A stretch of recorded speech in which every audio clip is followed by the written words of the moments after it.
We've got the Islanders and Tampa Bay, 63-64. Tampa Bay minus 180. Well, now it's down to minus 170. Here we go again, the anti-Tampa money. I can't figure it out. Every freaking game. I mean, here they are just betting against Tampa Bay, hand over fist. Unbelievable. 6 is the total, shaded slightly to the under.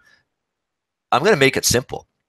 I know the Islanders got me the other night. I took Carolina against them on the road. And it was a wild game, a lot of goals. Islanders prevailed. I still don't love this Islander team. I mean, maybe I'm being difficult when it comes to them, but they've been scoring goals lately, no question. They've been flying over the total as well. I believe 8-2 in their last 10 games over the total. But defensively, nothing impresses me about this team. They give up shots, they give up chances. They've been outshot in a lot of games. The puck's been possessed by the other team a lot more in their games. Grice and Halak are a little bit up and down in between the pipes this season for this Islanders team. So yeah, and on the road they are nothing compared to what they are at Barclays Center. Barclays Center, they've been great. 6-0-2. 6-0-2 at home. Not so much on the road. I mean, the road, this team's not been of quality and not been consistent whatsoever. Not a great road record for this Islanders team. So that ain't my money. Rushing in on the New York Islanders these last few minutes. No way, no how. Tampa Bay, what are they due for a loss? Is that what you're looking at here in this game? I don't know, but I'm not on the Islanders side. Totals-wise, 6. I mean, Tampa's scoring goals in bunches. Islanders are giving up goals in bunches. Could probably only look at the over in this game. But what's Dana Lane looking at here in this game? Well, it's incredible. I mean, that's a great example, too. I forgot about that earlier, Ian, about betting against Tampa Bay. I mean, I have no idea why people are doing that, because I guess the plus $1.50, $1.60 looks great on your ticket.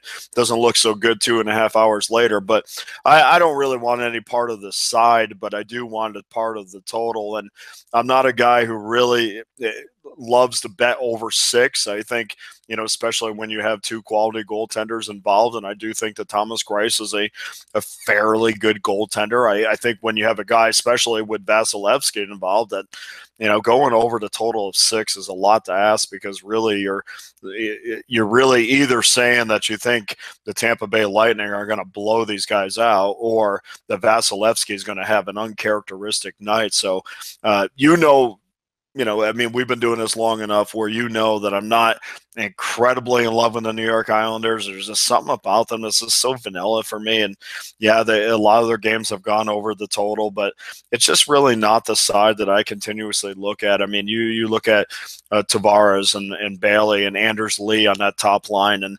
that's obvious. Okay, I'll give in, because I'm not the biggest Tavares guy, but certainly that is a line that can produce some points. And then when you get down to Ladd and Barzell and Eberle, it starts to get a little bit. It starts to form some cracks for me. And as far as confidence is concerned, I need both of these teams to have reliable scoring depth, just not one of these teams, especially when we're looking at a 6 and not a 5.5. So, you're asking the Islanders to Sal Vasilevsky, who has had an incredible start. He's 14-1-1 to start the season. His goals against and the save percentage is absolutely sensational. In fact, I mean, Ian, there's no denying that this is the best that I've ever seen Vasilevsky in his career. So, to bet that he's going to have a bad game, and to bet that the Islanders are going to help you push that game over the total is not really something I want to be involved in. And honestly, on the flip side of that too, with Greiss, he has been an average goaltender. I think he's even maybe a tick below average, but enough to keep teams that have quality offenses in games. He played well recently against St. Louis and Edmonton, allowing 2 goals in each one of those contests. But this is a guy that you can see him giving up 4. But now, again, it flips over to the Islanders. Can you see them scoring 3 on Vasilevsky?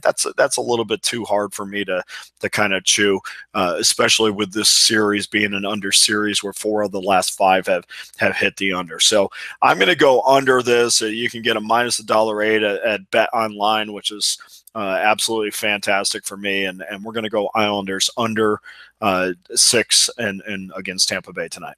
Islanders, Tampa Bay under 6. And again, 6, one of those higher numbers. Like I say, there's often a little extra wiggle room when you're betting an under at 6, and that's the case here with Islanders and Tampa Bay. I agree about Vasilevsky. Vasilevsky's been excellent this season for the Tampa Bay Lightning, and there have been the odd game or two where Tampa Bay has been inferior to the opposition in terms of puck possession, shots, quality scoring chances generated, and in those games, Andrei Vasilevsky's been there to save the day and quote unquote steal the odd game or two for Tampa when they've been inferior. He's been able to do that, so I agree. He has been terrific in between the pipes here for the Lightning, and looking solid because that they decided to keep him and give him that #1 job this year in net for the Tampa Bay Lightning. Because you look at his former #1 here in Ben Bishop, who's really been up and down this season, hasn't gotten comfortable yet with the Dallas Stars, made the right decision. Look at Vasilevsky, .932 save percentage. That's strong stuff. 2.24 goals against average, real good. You know, this Islanders team in terms of their upfront forwards, their 4 lines, doesn't impress me, but I'm going to give Matthew Barzal credit. Here's a guy, Matt Barzal, who really played well for Canada at the World Juniors years ago. I watch that tournament every year like so many Canadians do, and Matt Barzal was a great player at that tournament for Team Canada. Just wondered, could it translate to the NHL? He's got double-digit points in his last 9 games. Real impressive from him. So he is at least filling his role and showing that, hey, I could be a top 6 forward. Can it continue long-term? We'll have to wait and see. But right now, he's got that top 6 forward type of production. It's just a matter of, is it sustainable for him? Is it something that can keep going long term? But if they can get this kind of production regularly from Barzal, help out Anders Lee, Josh Bailey, who was a 4th liner when his career started, now is suddenly a very good offensive player, and that's why he's up there. It's going to help this Islanders team because I still question their depth offensively a little bit. They can get Barzal to keep playing this way. That's big for them and a positive for the Islanders long term. Hey guys, thanks for tuning in to our channel. Now, we've put a lot of work into producing all these free videos, so please help us out and keep all our content free for you forever by simply liking, sharing, commenting, and subscribing.